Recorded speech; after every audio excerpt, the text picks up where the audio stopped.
Hello everyone and welcome to success tree Punjab. सफलता के रुख में आप सबका स्वागत है दोबारा यहाँ पर। तो आप सब जानते हैं कि हम पीपीएससी के लिए 1000 मोस्ट इम्पॉर्टेंट क्वेश्चन या फिर मैं बोलूँ मोस्ट एक्सपेक्टेड क्वेश्चंस जो हैं आपके एग्ज़ाम में उसका सेशन ले रहे हैं। तो आज इकॉनमी का पार्ट 3 है।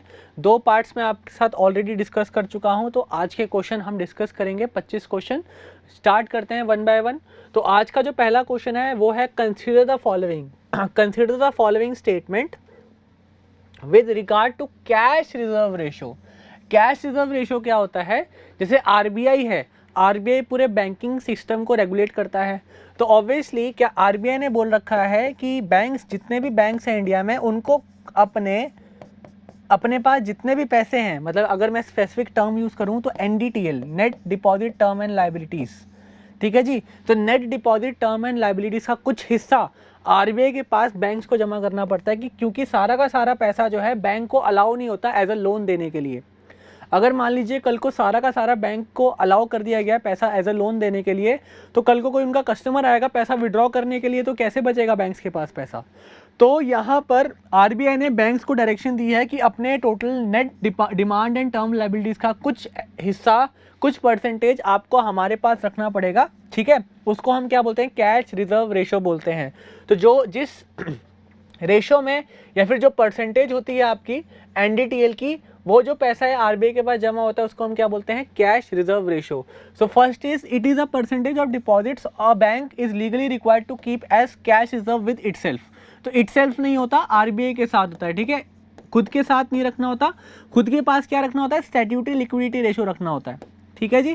तो पहले मैं आपको सीधी बात बताऊं कि अगर बैंक आरबीआई के पास रख रहा है तो उसको हम कैश रिजर्व रेशो बोलते हैं, और अगर बैंक खुद के पास कुछ रिजर्व मेंटेन करके रखा है, जो भी मैंडेटरी रिजर्व आरबीआई ने बोल रखे हैं, उसको हम क्या बोलते हैं? स्टैट्यूटरी लिक्विडिटी रेशो बोलते हैं, ठीक है। तो पहला स्टेटमेंट तो आपका बिल्कुल गलत है। दूसरा, it helps to determine the money multiplier effect of the banking system on the money supplies. तो मनी मल्टीप्लायर का मतलब क्या होता है? जैसे मान लीजिए बैंक के पास टोटल 100 रुपये एनडीटीएल है, उसका मान लीजिए 10% बैंक को बोला गया है सीआरआर रखने को, कैश रिजर्व रेशो रखने को। तो बैंक के पास 90 रुपीज़ अवेलेबल है एज अ लोन देने के लिए, ठीक है जी। 90 रुपीज़ बैंक के पास क्या है? अवेलेबल है एज अ लोन देने के लिए। अब ये मान लीजिए किसी ए पर्सन को लोन दिया गया है, और वो ए पर्सन क्या करता है? दूसरे बैंक में अपना जिस बैंक में उसका अकाउंट है उसमें 90 रुपये जमा कर देता है। तो ऑब्वियसली जो बैंक अब आगे भी किसी को लोन देगा, किसी बी कस्टमर को लोन देगा इन पैसों से, ठीक है, तो उसका 10% पहले अपने पास रखेगा, फिर 81 रुपीज़ एज अ बी को लोन दे देगा, फिर बी किसी अपने जो जिसमें इसका अकाउंट होगा उसमें डिपॉजिट कर देगा 81 रुपीज़, फिर बैंक के पास कितने अवेलेबल रहेंगे? 10% काट कर, ठीक है। तो जितना भी अमाउंट आएगा, तो ऐसे से आप देखो मनी मल्टीप्लायर, मनी जो है आपका मल्टीप्लाई हो रहा है, मनी आपका यूज हो रहा है। तो क्या बोला जा रहा है? It helps to determine the money multiplier, बिल्कुल ठीक है।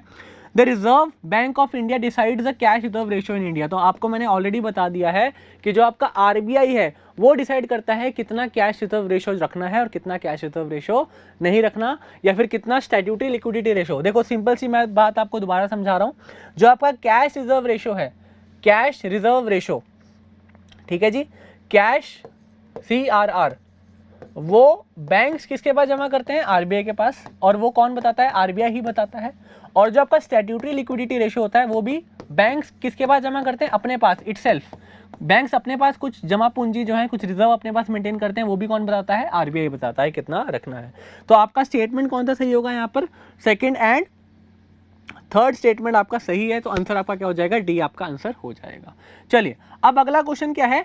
विच ऑफ द फॉलोइंग, ठीक है जी, which of the following are quantitative tools और मॉनेटरी पॉलिसी। अब मॉनेटरी पॉलिसी का जो गठन हुआ था, जो मॉनेटरी पॉलिसी कमेटी है, उसका गठन कब हुआ था? सन 2016 में हुआ था, 2016 में हुआ था, ठीक है जी।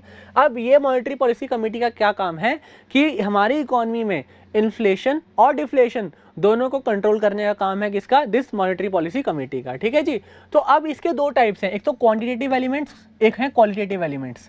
तो यहाँ पर मैं आपको पहले समझा देता हूँ कि क्वांटिटेटिव एलिमेंट्स कौन कौन से हैं, क्वालिटेटिव एलिमेंट्स कौन कौन से हैं। सबसे पहले क्वांटिटेटिव एलिमेंट्स में क्या क्या आता है? CRR हो गया, SLR हो गया, रीफाइनेंस फैसिलिटी हो गई, रेपो रेट हो गया, रिवर्स रेपो रेट हो गया, बैंक रेट हो गए, ओपन मार्केट ऑपरेशंस हो गए, मार्जिन स्टैंडर्ड फैसिलिटी हो गई। तो ये सारा का सारा किस में आता है? क्वांटिटेटिव, जो क्वांटिटी की बात करता है, ठीक है। क्योंकि जैसे हम CRR को परसेंटेज टर्म में क्वांटिफाई करते हैं, इसको भी परसेंटेज टर्म में क्वांटिफाई करते हैं, तो ये सारा का सारा क्वांटिटी टर्म्स में हो गया, राइट। देन जो आपके क्वालिटेटिव टर्म्स होते हैं जैसे loan to value ratio, credit rationing, consumer credit control, moral suasion, ये सब के सब किस में आते हैं? आपका क्वालिटेटिव क्रेडिट कंट्रोल में आते हैं। तो यहाँ पर क्वेश्चन एक बार दोबारा देख लेते हैं। क्वेश्चन क्या है आपका कि which of the following are quantitative, quantitative की बात हो रही है, तो मॉरल सुएशन आपका क्वालिटेटिव है, ठीक है जी। मार्जिन रिक्वायरमेंट्स आपका क्वालिटेटिव है, ठीक है। ओपन मार्केट ऑपरेशन आपका क्वांटिटेटिव है, बैंक रेट आपका क्वांटिटेटिव है, कैश रिजर्व रेशो भी आपका क्वांटिटेटिव है। तो हेंस आपका आंसर क्या हो जाएगा? 3, 4 एंड 5। तो आपका आंसर बी होगा यहाँ पर 3, 4 एंड 5, ठीक है जी। चलो, तो यहाँ पर आप दोबारा देख सकते हैं, ठीक है जी। चलो, अब है नेक्स्ट क्वेश्चन आपका, consider the following household, firm, government, banks money, which of the following above agents are not is or are not included in money supply. तो पहले मैं आपको मनी सप्लाई दिखा देता हूँ। तो मनी सप्लाई में कौन कौन आता है? आपका हाउस होल्ड, ठीक है जी, फर्म्स, ठीक है जी, हाउस होल्ड और फर्म्स आते हैं। तो यहाँ पर आप देख सकते हैं हाउस होल्ड और फर्म्स नॉर्मली आते हैं यहाँ पर मनी सप्लाई में, ठीक है जी। तो जो आपका हाउस होल्ड और फर्म्स है ये आपके आते हैं 2 sectoral money supply, 2 sectoral money supply में, और 3 सेक्टोरियल मनी सप्लाई में आपका हाउस होल्ड, फर्म और गवर्नमेंट भी आ जाते हैं। 3 सेक्टोरियल मनी सप्लाई में कौन कौन आ जाता है? ये 2 सेक्टर तो होते ही होते हैं, plus in addition to this government भी आपके पास आ जाता है। तो यहाँ पर आपका आंसर क्या होगा? विच of the following above is not included in money supply in the economy. तो आपका आंसर क्या हो जाएगा? 3 एंड 4। बट यहाँ पर क्योंकि हम लोग यहाँ पर बात कर रहे हैं 2 सेक्टोरियल की, ठीक है, 2 सेक्टोरियल की बात करें तो हाउस होल्ड और फर्म आपका आता है, बट गवर्नमेंट और बैंक्स मनी आपका नहीं आता। 3 एंड 4 आपका आंसर हो जाएगा, ठीक है। चलो, नेक्स्ट क्वेश्चन है आपका, with reference to the wholesale price index, ठीक है। 2 टाइप के इंडेक्सेस होते हैं, एक WPI जो इंडस्ट्री की बात करता है, इंडस्ट्री में कितना इन्फ्लेशन हो गया है, और CPI जो कंज्यूमर्स के ऊपर कितना इन्फ्लेशन हो गया है। तो WPI के बारे में कुछ बातें यहाँ पे लिखी गई हैं। WPI is used by RBI as an anchor of inflation target, बिल्कुल गलत है। CPI यूज होता है, ठीक है। क्या यूज होता है? CPI यूज होता है इन्फ्लेशन को मेजर करने के लिए। Then it measures price changes from perspective of retail investor, नहीं, बिल्कुल भी नहीं, बिकॉज ये इंडस्ट्री का प्राइस कितना चेंज हुआ है, ओवरऑल इंडस्ट्री का प्राइस कितना चेंज हुआ है उसकी बात करता है। Then WPI captures changes in price of both goods and services, नहीं, क्योंकि सिर्फ WPI गुड्स की बात करता है, गुड्स के प्राइसेस की चेंज की बात करता है। तो आप यहाँ पर देख सकते हो क्वेश्चन क्या पूछा गया है, select the correct answer from the following codes. तो यहाँ पर तीनों के तीनों आंसर जो हैं वो गलत हैं, या स्टेटमेंट है वो गलत है। तो आपका आंसर क्या हो जाएगा? नन ऑफ द अबव आपका आंसर हो जाएगा। चलिए, नेक्स्ट क्वेश्चन है आपका, the decrease in money supply, मतलब मनी सप्लाई डिक्रीज हो रहा है in the economy, could not control the food inflation as increase in price was caused by skewed MSP, मतलब MSP पॉलिसी की वजह से जो है वो आपके प्राइजेस बहुत ज़्यादा बढ़ गए हैं, ठीक है जी। And distortion caused by the APMC acts and inadequate cold storage facilities, which type of inflation best describe the situation. तो यहाँ पर किस टाइप ऑफ इन्फ्लेशन की हम लोग बात कर रहे हैं? किस टाइप ऑफ इन्फ्लेशन की बात कर रहे हैं? The decrease in money supply in the economy could not control the food inflation, ठीक है जी। मतलब हमने क्या किया, मनी की सप्लाई को देखो, जितनी ज़्यादा मनी की सप्लाई होगी इकोनॉमी में उतना ज़्यादा आपका इन्फ्लेशन जो है बढ़ेगा, बिकॉज ज़्यादा पैसा आएगा लोगों के पास, ज़्यादा डिमांड होगी, तो ज़्यादा डिमांड होगी तो ज़्यादा इन्फ्लेशन होगा। अब यहाँ पर हमने मनी सप्लाई को डिक्रीज कर दिया, गवर्नमेंट ने क्या किया, मनी की सप्लाई को इकोनॉमी में डिक्रीज कर दिया जिससे इन्फ्लेशन जो है कंट्रोल हो सके।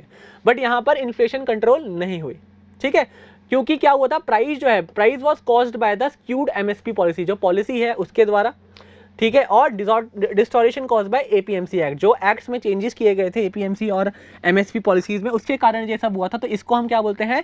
स्ट्रक्चरल इन्फ्लेशन बोलते हैं। अगर कोई आप पॉलिसीज या रूल्स एंड रेगुलेशंस या फिर कोई ऐसा आपने काम किया है जिसकी वजह से आपने पॉलिसी चेंज की है, उसकी वजह से इन्फ्लेशन हुई है, तो उस इन्फ्लेशन को हम क्या बोलते हैं? स्ट्रक्चरल इन्फ्लेशन बोलते हैं, ठीक है जी।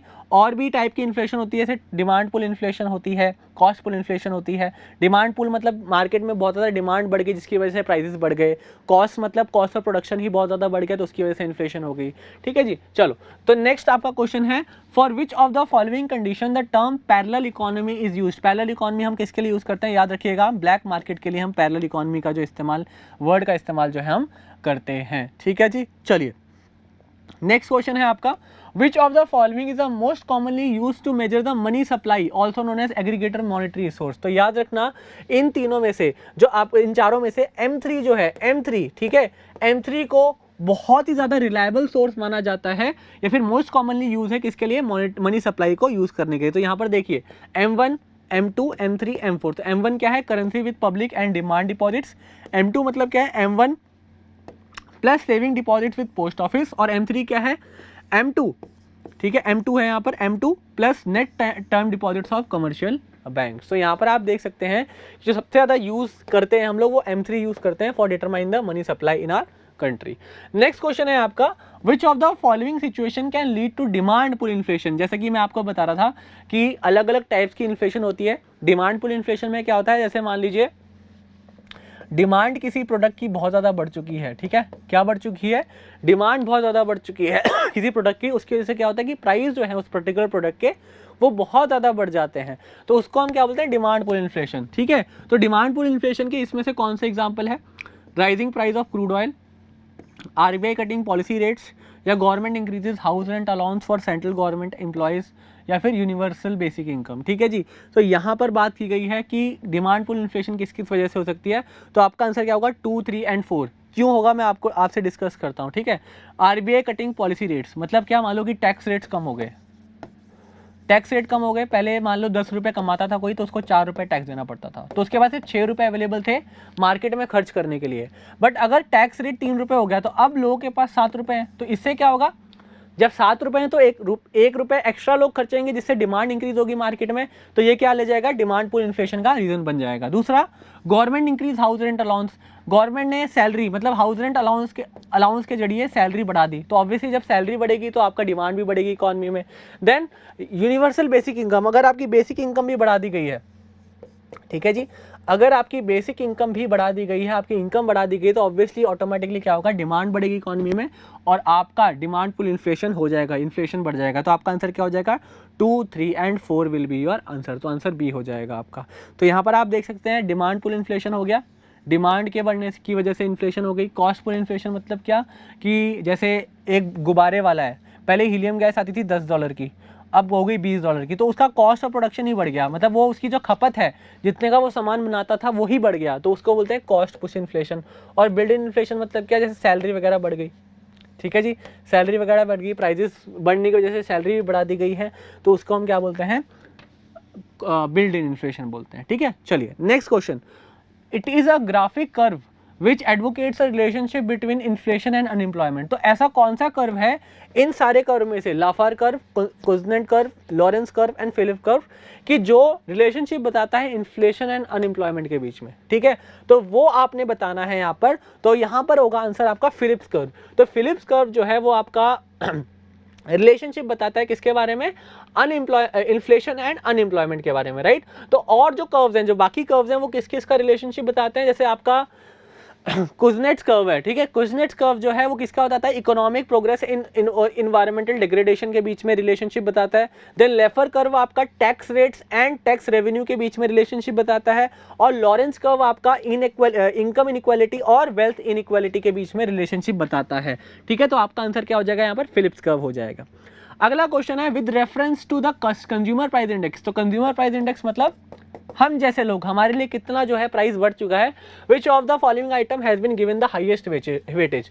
तो अभी आपको सीधी सी बात है यार कि हमारे लिए सबसे ज़रूरी क्या है, फूड, ठीक है। तो एज अ कंज्यूमर सबसे ज़रूरी आइटम जो हमारे लिए क्या है, वो फूड है, तो ऑब्वियसली सबसे ज़्यादा वेटेज है वो फूड को ही दिया गया होगा। तो आपका आंसर क्या हो जाएगा, फूड एंड बेवरेजेस को सबसे ज़्यादा वेटेज दिया गया है किसमें, कंज्यूमर प्राइस इंडेक्स में, ठीक है जी। तो यहाँ पर आपको देख सकते हैं, ये देखिए फूड एंड बेवरेजेस को कितना ज़्यादा वेटेज जो है दिया गया है in case of consumer price index. चलो अगला क्वेश्चन है आपका, which of the following situation can lead to inflation. तो इन्फ्लेशन कौन कौन सी इनमें से सिचुएशन इन्फ्लेशन की तरफ या फिर इन्फ्लेशन को बढ़ावा दे सकती हैं। देन फर्स्ट है आपका an increase in money supply, ठीक है, और decrease in aggregate output, output कम हो गया, ठीक है, मतलब आपका सप्लाई कम हो गया, मनी की सप्लाई मार्केट में बढ़ गई है। And third is increase the cost of production. तो ऑब्वियसली यहाँ पर अगर मैं आपसे डिस्कस करूँ, तीनों के तीनों रीजंस 1, 2 एंड 3 तीनों की वजह से क्या होता है, इन्फ्लेशन हो जाता है। इन्फ्लेशन हो जाता है कैसे, अगर आप मनी सप्लाई, पहले आप 100 रुपये मनी सप्लाई कर रहे थे, अब आप 200 रुपये कर रहे हो, तो ऑब्वियसली लोगों के पास ज़्यादा पैसा आएगा, तो लोग ज़्यादा पैसा खर्च करेंगे, जिससे क्या होगा, डिमांड पुल इन्फ्लेशन होगी, ठीक है। एग्रीगेट आउटपुट मतलब आप सप्लाई कम कर रहे हो, डिमांड तो उतनी है, जब सप्लाई कम होती है और डिमांड ज़्यादा होती है तो ऑब्वियसली इन्फ्लेशन होता है। और कॉस्ट ऑफ प्रोडक्शन मतलब कॉस्ट फुल इन्फ्लेशन हो रहा है कि आपने कॉस्ट, रॉ मटेरियल की कॉस्ट ही बढ़ा दी है, जिसकी वजह से क्या होगा, जैसे मैं छोटा सा एग्जांपल लेता हूँ, अगर पेट्रोल के दाम बढ़ गए तो पेट्रोल के दाम बढ़ गए तो सारी चीज़ें क्या हो जाती है, महंगी हो जाती है। तो यहाँ पर क्या हो गया आपका, तीनों की तीनों रीजन है आपके इन्फ्लेशन की तरफ, जो कि आपका इशारा कर रहे हैं। अगला क्वेश्चन है, first 5 year plan is based on which model. तो जो पहला 5 ईयर प्लान था, पहली पंचवर्षीय योजना थी, वो किस मॉडल के ऊपर बेस्ड थी? तो आपने याद रखना है Harold Domar model. Harold Domar कौन थे? 2 इकोनॉमिस्ट थे। इन्होंने कहा था कि जो आपकी करंट इकोनॉमी में सबसे ज़्यादा जिस चीज़ की वेटेज है, उसी पर्टिकुलर सेक्टर को आप जो है बढ़ावा दो। जैसे उस टाइम एग्रीकल्चर सेक्टर था जब हमारा देश आज़ाद हुआ था। पहला जो इकोनॉमिक 5 ईयर प्लान था वो था 1951 से लेकर 1956 तक, ठीक है जी। तो ये जो 5 ईयर प्लान था आपका, उसमें जो वेटेज दी गई थी किसकी तरफ दी गई थी? एग्रीकल्चर सेक्टर के ऊपर दी गई थी, और ये किसने कहा था? हैरोल्ड डॉमर ने कहा था, ठीक है। तो पहला 5 ईयर प्लान आपका हैरोल्ड डॉमर मॉडल के ऊपर बेस था। देन अगला क्वेश्चन है आपका, on which committees recommendation planning commission was setup. तो बेसिकली जब हमारा देश आज़ाद हुआ 1947 में, तो देश को आगे बढ़ाने के लिए एक पर्टिकुलर कमीशन का गठन किया गया था 1950 में, under the chairmanship of Pandit Jawaharlal Nehru, ठीक है जी। पंडित जवाहरलाल नेहरू के अध्यक्षता में एक पर्टिकुलर कमीशन का गठन किया गया था, जिसको हम बोलते हैं प्लानिंग कमीशन, ठीक है। तो प्लानिंग कमीशन ने क्या कहा था कि हम अपने जो देश को आगे कैसे बढ़ाने वाले हैं, हम 5 ईयर प्लान, पंचवर्षीय योजना का जो है वो स्थापना करेंगे, 5 ईयर प्लान जो है वो बनाएंगे और अपने देश का जो है ग्रोथ, इकोनॉमिक ग्रोथ की तरफ जो है लेके जाएंगे, राइट। सो पहला जो 5 ईयर प्लान था वो कब से कब तक था? 1951 से लेकर 56 तक। और जो प्लानिंग कमीशन है किसके रिकमेंडेशन पे सेट किया गया था? ये था केसी नयोगी, ठीक है। केसी नयोगी कमेटी के ऊपर जो है आपका ये प्लानिंग कमीशन जो है डिस्कस किया गया था। देन प्लानिंग कमीशन ने टोटल 12 5 ईयर प्लान निकाले। 5 ईयर प्लान के बाद, 12 5 ईयर प्लान के बाद जो है आपका नीति आयोग जो है उसने प्लानिंग कमीशन को क्या कर दिया? रिप्लेस कर दिया, ठीक है। लास्ट जो 5 ईयर प्लान था वो था 2012 से लेकर 2017 तक, बट इसके बीच में ही आपका नीति आयोग आ गया था। नीति आयोग कब आया था? आपका 2015 में, ठीक है। तो नीति आयोग क्या है?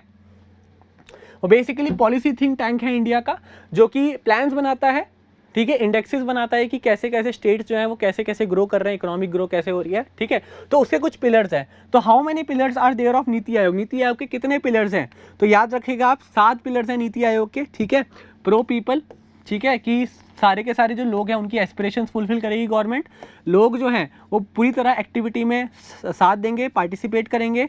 वुमेन एम्पावरमेंट होगी, सबके सब लोगों को लिया जाएगा, चाहे वो किसी भी वर्ग के हों, किसी भी कास्ट के हों, ठीक है जी। देन सबको इक्वली ट्रीट किया जाएगा, इक्वल अपॉर्चुनिटी दी जाएंगी, एंड जो गवर्नमेंट का काम होगा वो ट्रांसफरेबल होगा, ट्रांसपेरेंसी के साथ जो है वो काम करेगी गवर्नमेंट। चलो next, how many 5 year plans has been launched before NITI Aayog. जैसे मैं आपको ऑलरेडी बता चुका हूँ कि टोटल 12 5 ईयर प्लान जो है वो नीति आयोग के आने से पहले लॉन्च हो चुके थे। तो 12 आपका यहाँ पर आंसर हो जाएगा। तो 12 5 ईयर प्लान देखो यहाँ पर, पहला 5 ईयर प्लान 51 से लेकर 56, फिर दूसरा 56 से लेकर 61, फिर तीसरा 61 से लेकर 66। फिर यहाँ पर क्या हुआ था, जो 3 साल का गैप पड़ा था, बिकॉज यहाँ पर आपका फेमाइन आ गया था, इंडो चाइना वॉर हो गया था, इंडो पाक वॉर हो गया था, जिसकी वजह से इस 5 ईयर प्लान की जो भी इच्छाएं थी गवर्नमेंट की, या फिर जो टारगेट थे गवर्नमेंट के, वो फुलफिल नहीं हो पाए थे। इसलिए यहाँ पर annual plan, next 5 year plan ना लॉन्च करते हुए गवर्नमेंट ने एनुअल प्लान लॉन्च कर दिया था।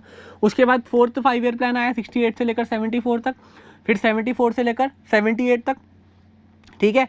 अब यहाँ पर इमरजेंसी आ गई थी बीच में, है ना, इमरजेंसी, नेशनल इमरजेंसी, और जो आपकी जनता दल की सरकार आ गई थी बीच में, इसलिए यहाँ पर भी इस 5 ईयर प्लान के जो टारगेट्स थे वो अचीव नहीं हो पाए। इसी कारण गवर्नमेंट ने दोबारा दो साल के जो है एनुअल प्लान निकाले। फिर 6th 5 ईयर प्लान आपका 1980 से लेकर 85 तक आया। फिर 7th 5 ईयर प्लान आपका 85 से लेकर 90 तक आया। फिर 8th 5 ईयर प्लान, क्योंकि यहाँ पर क्या हो गया था, आपका हमारी जो इकॉनमी थी वो बहुत ज़्यादा प्रॉब्लमेटिक सिचुएशन में चली गई थी, जिसके कारण LPG, लिबरलाइजेशन, प्राइवेटाइजेशन, ग्लोबलाइजेशन के रिफॉर्म्स आए थे, ठीक है। तो इस कारण जो है वो यहाँ पर 2 साल के लिए 5 ईयर प्लान नहीं बनाए गए। फिर 92 से लेकर 97 तक आपका 8th 5 ईयर प्लान बनाया गया था। 9th 5 ईयर प्लान आपका 97 से 2002 तक। फिर 10th 5 ईयर प्लान आपका 2002 से लेकर 2007 तक। 11th 5 ईयर प्लान आपका 2007 से लेकर 12 तक, और फाइनली 12th 5 ईयर प्लान आपका 12 से लेकर 17 तक बनाया गया था, और इसके बीच में ही आपका नीति आयोग आ गया था। चलिए, तो 12th 5 year plan, 12th 5 year plan की जो मेन थीम थी वो क्या थी आपकी? Faster, more inclusive and sustainable growth. तो क्या थी आपकी? याद रखना है, जो 11th 5 ईयर प्लान है एंड 12th 5 ईयर प्लान है, उसमें सिर्फ जो आपका मोटिव है या फिर थीम है वो सेम है, बस सस्टेनेबल का फर्क है। 12th 5 ईयर प्लान में हम सस्टेनेबल वर्ड का यूज करते हैं, बट 11th 5 ईयर प्लान में हम सस्टेनेबल वर्ड का यूज नहीं करते हैं। ये फर्क है 11th 5 ईयर प्लान में और 12th 5 ईयर प्लान में, इसमें बच्चे बहुत ज़्यादा कंफ्यूज होते हैं। ठीक है, तो आपका आंसर क्या हो जाएगा? Faster, more inclusive and sustainable growth. चलिए अगला क्वेश्चन है, which constitutional amendment bill was passed specific for GST, specifically for GST। ठीक है, तो देखो एक होता है कॉन्स्टिट्यूशनल अमेंडमेंट बिल, एक होता है कॉन्स्टिट्यूशन अमेंडमेंट एक्ट। ठीक है जी, एक होता है कॉन्स्टिट्यूशनल अमेंडमेंट बिल और एक होता है आपका कॉन्स्टिट्यूशनल अमेंडमेंट एक्ट। सबसे पहले तो लोकसभा एंड राज्यसभा में, ठीक है, बिल जो है वो रखा जाता है। बिल पास होने के बाद क्या बनता है? वो एक्ट बनता है। अब जरूरी नहीं है कि सारे के सारे जो बिल्स रखे गए हैं पार्लियामेंट में वो एक्ट में कन्वर्ट हो जाए, राइट। तो हमेशा याद रखना, जो बिल का नंबर होगा वो ज़्यादा होगा और एक्ट का नंबर जो है कम होगा। तो यहाँ पर 122वां कॉन्स्टिट्यूशन अमेंडमेंट बिल जो है जीएसटी के लिए लाया गया था और 101st कॉन्स्टिट्यूशन अमेंडमेंट एक्ट जो है जीएसटी के लिए पास किया गया था। तो आपका आंसर क्या हो जाएगा? 122वां कॉन्स्टिट्यूशन अमेंडमेंट बिल। ठीक है जी, चलिए अगला क्वेश्चन है, GST in India was made on the recommendation of which committee. तो याद रखना है आपने जो आपकी विजय केलकर कमेटी थी, ठीक है, कौन सी कमेटी थी? विजय केलकर कमेटी थी, उसके रिकमेंडेशन पे ही जीएसटी आपके इंडिया में लाया गया था। चलिए नेक्स्ट क्वेश्चन है आपका, which one of the following body will decide the tax rates for goods and services tax. तो जीएसटी के जितने भी रेट्स हैं आपके, है ना, जीएसटी के जितने भी रेट्स हैं, जीएसटी के रेट्स जितने भी हैं आपके 0 से लेकर 28 तक, ठीक है, 0 से लेकर 28 तक जितने भी आपके रेट्स हैं, वो कौन डिसाइड करता है? किस गुड्स के ऊपर कितना जीएसटी लगाना है वो कौन डिसाइड करेगा? आपकी जीएसटी काउंसिल डिसाइड करेगी। कौन डिसाइड करेगा? आपका जीएसटी काउंसिल आपकी डिसाइड करेगी किस आर्टिकल पर कितना जो है वो लगाना है। Then when GST was launch in India, GST कब लॉन्च किया गया था इंडिया में? तो याद रखिएगा 1 जुलाई 2017 में लॉन्च किया गया था। 1 जुलाई 2017 को जीएसटी लॉन्च किया गया था। कैसे? सन 2000 में पहली बार जीएसटी की बात हुई थी जब अटल बिहारी वाजपेयी जी की सरकार थी, ठीक है। उसके बाद क्योंकि वो सरकार टूट गई थी अगले साल ही, तो इसके कारण जीएसटी का काम आगे नहीं बढ़ सका। बट जो कांग्रेस गवर्नमेंट थी उन्होंने बोला था 2006 में कि हम जीएसटी को 2010 में लॉन्च कर देंगे, बट 2010 में ये लॉन्च नहीं हो सका। फिर फाइनली जब 2013 में बीजेपी सरकार रूलिंग में आई तो उन्होंने क्या किया, अगले ही साल 2014 में कॉन्स्टिट्यूशनल अमेंडमेंट बिल जो है उसका प्रस्ताव लोकसभा में रख दिया और फाइनली अगस्त 2016 में कॉन्स्टिट्यूशन अमेंडमेंट एक्ट जो है पास हो गया और जीएसटी काउंसिल का भी गठन हो गया। जीएसटी काउंसिल का जो गठन है वो अंडर आर्टिकल 279A हुआ था और इसको जो अप्रूवल दिया था वो प्रेसिडेंट ऑफ इंडिया ने अप्रूवल दिया था। तो याद रखना कि जो अप्रूवल दिया था जीएसटी काउंसिल को बनाने का वो दिया था आपके प्रेसिडेंट ऑफ इंडिया ने, और इसका जो चेयरमैन होता है, जो जीएसटी काउंसिल का चेयरमैन होता है वो आपके फाइनेंस मिनिस्टर होते हैं, जैसे अभी फिलहाल के लिए निर्मला सीतारमण जी हैं। तो फाइनली उसके बाद मार्च अप्रैल 2017 में अपने अपने स्टेट्स ने अपने अपने जीएसटी के एक्ट वगैरह पास किए, ठीक है। देन फाइनली जो है वो 1 जुलाई 2017 को जीएसटी जो है वो लाया गया और J&K में 8 जुलाई 2017 को लाया गया। तो पूरे इंडिया में कब आया था जीएसटी? 1 जुलाई 2017, बट जो J&K है उसमें बाद में आया था बिकॉज जो उसके एक्ट थे वो बाद में पास हुए थे। चलो नेक्स्ट क्वेश्चन है आपका, what of the following taxes is applicable in the case of supply of goods from Gujarat to Assam. तो याद रखना जब भी एक स्टेट से दूसरे स्टेट में सेकंड स्टेट में जो है सामान अगर आप सप्लाई करते हो तो आप आईजीएसटी देते हो। क्या देते हो? आईजीएसटी।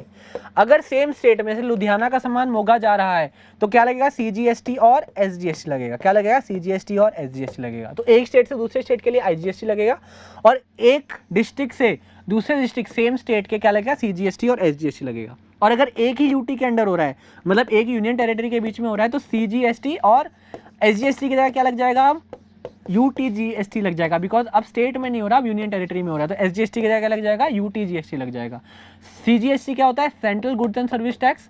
एसजीएसटी क्या होता है? State goods and service tax. और यूटी क्या होता है? Union territory goods and services tax, right. तो आपका आंसर क्या हो जाएगा? यहाँ पर आईजीएसटी आपका आंसर हो जाएगा, ठीक है जी। तो आईजीएसटी क्या होता है? Integrated goods and service tax, जो एक स्टेट से दूसरे स्टेट में अगर सेल होती है तो उस टाइम लगता है, ठीक। चलिए अगला क्वेश्चन है, which of the following tax is not subsumed by GST. तो पहले के जो टैक्सेस थे, एक्साइज ड्यूटी, वैट, सीएसटी, तो ये जितने भी टैक्सेस थे उनको जीएसटी ने रिप्लेस कर दिया था। बट अभी भी जो व्हीकल रजिस्ट्रेशन टैक्स है, जो आरटीओ टैक्स, जब आप नई गाड़ी खरीदते हो तो आप स्टेट गवर्नमेंट को व्हीकल रजिस्ट्रेशन टैक्स या फिर आरटीओ टैक्स देते हो, वो अभी भी जीएसटी के अंडर नहीं आया है। तो आपका आंसर क्या हो जाएगा? व्हीकल रजिस्ट्रेशन टैक्स आपका आंसर हो जाएगा। अगला क्वेश्चन है, it is the economic situation in which there is a drop in prices of commodities. मतलब कमोडिटीज के जो प्राइस है वो गिर जाते हैं over a period of time, ठीक है जी, along with the higher level of unemployment. मतलब क्या? आपकी जो कॉस्ट या फिर मैं बोलूँ प्राइजेज ऑफ कमोडिटीज़ हैं वो भी गिर गए और अनएम्प्लॉयमेंट का जो लेवल है वो भी बढ़ गया।